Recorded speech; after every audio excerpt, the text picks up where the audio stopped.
சிங்கப்பெண்ணு serial நேற்று episode எப்படி போச்சு நடச்சும் பார்ப்பேன். நேற்று எபிசோட் என்ன காட்டுறாங்கன்னா, அன்பு குணமாகி கார்மெண்ட்ஸுக்கு வேலைக்கு வந்துடுறாரு. ஆனந்தியை பார்க்குறாரு. ஆனந்தி முகம் கொடுத்து பேச மாட்டாங்க. அன்புக்கு ஒன்றும் புரியலை.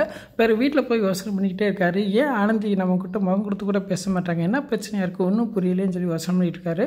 மகேஷ் சார்கிட்ட கேட்டால் ஏதாவது ஐடியா கொடுப்பாருன்னு சொல்லி மகேஷ்க்கு ஃபோன் போட்டு பேசுகிறாரு. அப்போ மகேஷ் சார் சொல்கிறாரு, உங்களுக்குள்ளே நீங்கள் புலம்பிக்கிட்டே இருக்கிறனால ஒன்றும் மாறப்போகிறது இல்லை, முகத்துக்கு நேராக கண்ணுக்கு நேராக பார்த்து நீங்கள் என்ன நினைக்கிறீங்களோ அதை கேளுங்க, கட்டாயமாக அதுக்கு பதில் சொல்லுவாங்க அப்படின்னு சொல்லி அனுப்பிக்கிட்டாரு.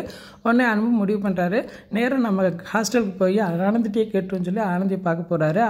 ஆனந்தி அன்பை பார்க்கவே மறுக்கிறாங்க. அவங்க ஃப்ரெண்ட்ஸ்லாம் சொல்கிறாங்க, எனக்கு காலில் வலிக்குது, நீங்களே போய் அன்பு எதுக்காக வந்திருக்காங்க கேட்டு சொல்லுங்கள் அப்படிங்கிறாங்க. பிறகு போய் ரெஜினா போய் கேட்குறாங்க. ரெஜினாட்ட எல்லாருமே சொல்கிறாரு, ஏன் ஆனந்தி என்கிட்ட முகம் கொடுத்து கூட பேச மாட்டாங்க, ஒன்றும் புரியலை, எங்கள் அம்மாவுக்கு ஆனந்திக்கு இருந்த கருத்து வேறுபாடு மாறி போச்சு, அவங்களே காஃபிலாம் கொடுத்தாங்க அப்படின்னு சொல்கிறாங்க. இதை கேட்டாங்க ஃப்ரெண்ட்ஸ்லாம் அதிர்ச்சி ஆகிறாங்க. இருங்க நானே போய் ஆனந்தியை கூட்டு வரேன் அப்படின்னு சொல்லி ரெஜினா போய் ஆனந்திட்ட சொல்கிறாங்க.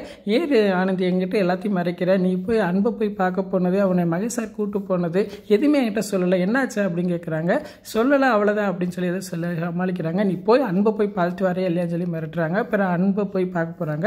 அன்பு எதை கேட்க பார்க்குறாரு, ஆனால் ஒன்றும் கேட்கவே முடியலை. கடைசியில் ஆனந்தி சொல்கிறாங்க, உங்களுக்கு எனக்கு என்ன சம்மந்தம் இருக்குது, எதுக்கு நான் உங்கள் கூட பேசணும், உங்களை போலீஸ்கிட்ட பிடிச்சது அதுதான் நான் பெரிய தப்பு, அது ஒன்றுக்காகத்தான் உங்கள்கிட்ட நான் மன்னிப்பு கேட்டேன், அதுக்காக தான் பழகினேன், வேறு உங்களுக்கு எனக்கு எந்த சம்மந்தம் இல்லை அப்படின்னு சொல்கிறாங்க. தயவுசெய்து என்னை பார்க்க வராதிங்க அப்படின்னு சொல்கிறாங்க. இதை கேட்டோன்னா அன்பு அப்படின்னு ஒருங்கி போயிடுறாரு. அதுக்கப்புறம் அன்பு சொல்கிறாரு, இதுக்கு மேலே உங்களை நான் என்னைக்கு டிஸ்டர்ப் பண்ண மாட்டேன், உங்கள் பக்கமே நான் வரமாட்டேன் அப்படின்னு சொல்லிட்டு எப்போ ஃபீல் பண்ணி பேசுகிறாரு. அதுக்கப்புறம் ஆனந்தி மேலே போய் அவங்களே ஃபீல் பண்ணுற மாதிரி காட்டுறாங்க. அப்படி எபிசோட் முடிச்சிட்டாங்க. நாளைக்கு எபிசோட் எப்படி இருக்கும் பார்த்து பேசுவோம். இந்த வீடியோ பிடிச்ச நமக்கு வீடியோக்குள்ளே கொடுத்துட்டு மறக்காமல் சப்ஸ்கிரைப் பண்ணுங்கள். தேங்க்யூ.